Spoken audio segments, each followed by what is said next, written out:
The iPhone 7 could use a different display tech for an edge-to-edge 4K screen.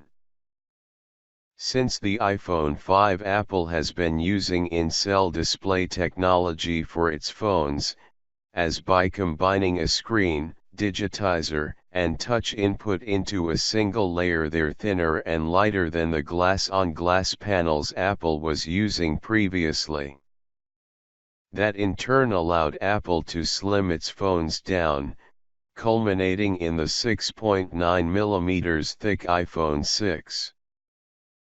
But there are downsides to the tech, and as a result Apple will most likely switch back to glass-on-glass screens for the iPhone 7 in 2016, according to supply chain sources speaking to DG Times.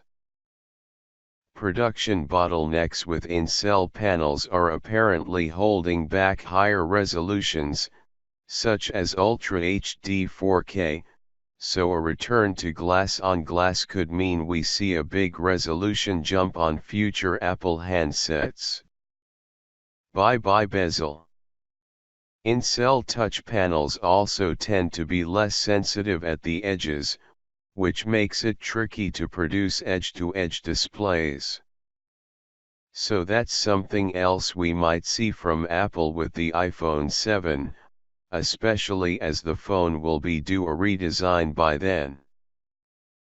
While glass-on-glass panels are typically thicker than in-cell screens, touch panel makers are apparently trying to create ultra-thin ones, which would allow Apple to keep the iPhone 7 roughly as slim as the iPhone 6, and makers have apparently already begun sending samples out to Apple.